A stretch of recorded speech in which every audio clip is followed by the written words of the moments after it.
Good Wednesday night to you. I am Thabo Mdluli, and thank you for joining us tonight. A report by the South African Human Rights Commission titled Towards Ensuring the Right to Adequate Housing Through the Upgrading of Informal Settlements has found that further monitoring of the upgrading of informal settlement projects in the 3 Gauteng metros is required. The report also identified the City of Tshwane as the least performing metro when it comes to the improvement of informal settlements. Joining me now to talk about this and more is Gauteng MEC for Human Settlements, Urban Planning and Cooperative Governance, MEC Maile. MEC, good evening and thank you very much for your time tonight on the Newsfeed Late Night. Good evening and thanks for having us. In summary, if you look at what the report is saying, a quarter of households in informal settlements in 3 Gauteng metros targeted for upgrade in 2019-2020 financial year were not in fact upgraded. 32% fewer houses were actually upgraded last year compared with 2016-2017, 30% fewer compared with 2017-2018.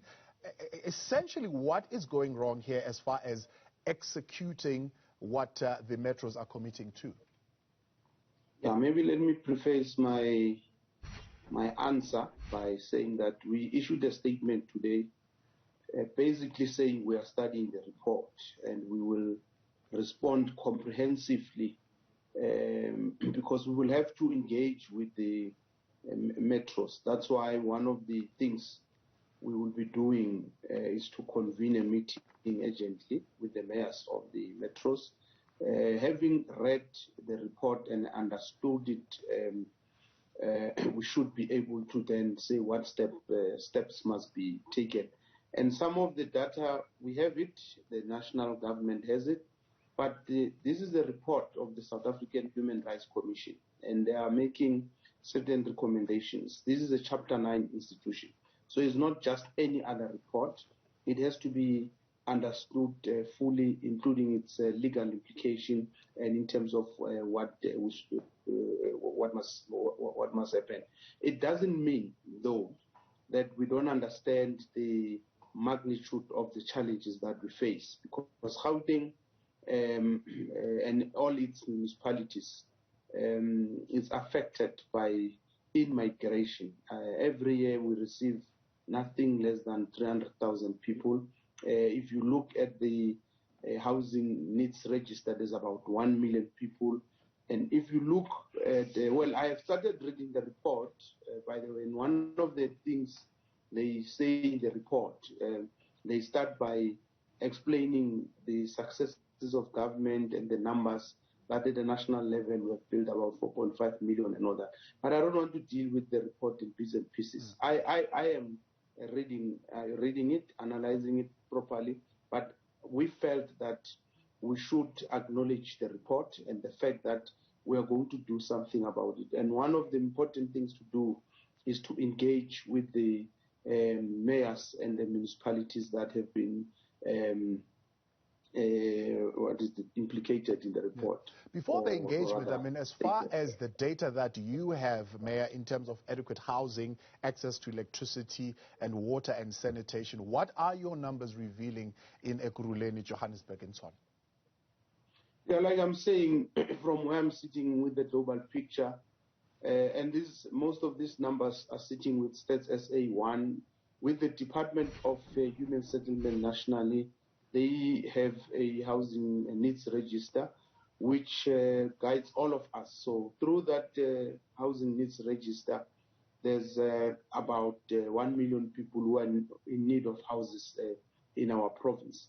And if you look at the resources at our disposal, if we work efficiently and we are able to spend all our resources, we will not build even 20,000 houses per annum with that budget. So what it means, and we've addressed this issue before, what it means is that we need to look at other options and look at different partnerships. And that's why we're not only looking at building what is commonly known as RTP houses, which are giveaways, because we'll not be able to give everybody.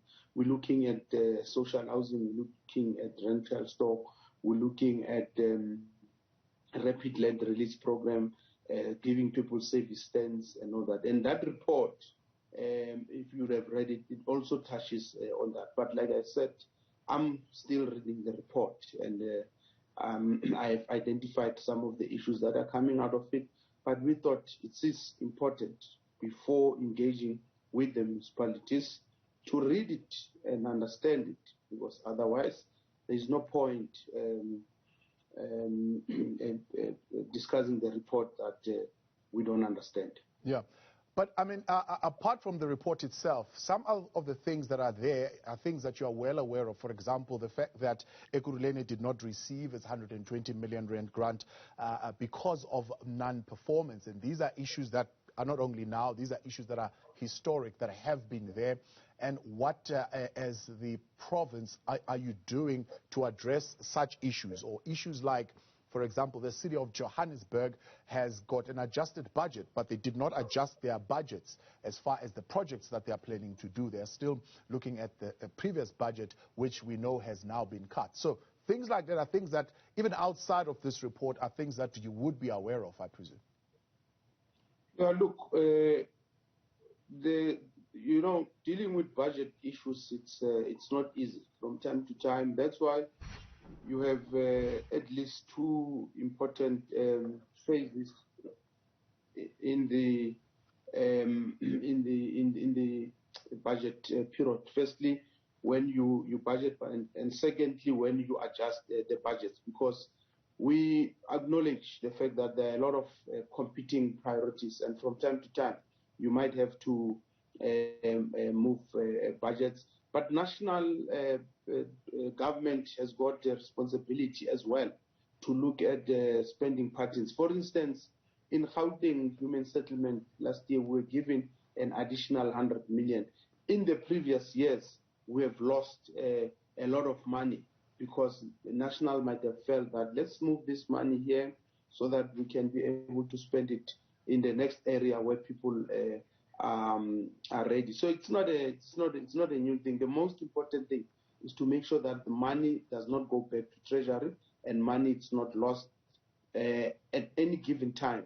We should be able to make sure that we, because there's also a number of reasons why money would be adjusted or reprioritized.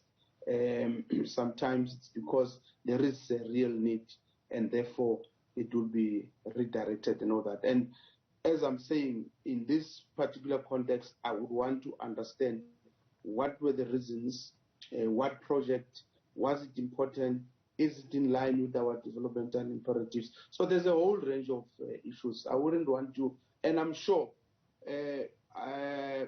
you would have, and many other people would have expected me to jump into the bandwagon and go for Tshwane, not expand this, that, and all that. But that's not the point. The point is, if there are challenges, those challenges are affecting our people, we've got the responsibility as governments who govern on behalf of our people and in the interest of the people, not in the interest of our political parties and objectives. And that's why we want to have a discussion with all the mayors, irrespective of which political party they come from, so that we look at this and have a holistic and collective approach, so that by the time we go to our executive council, we are able to look at this issue in that context.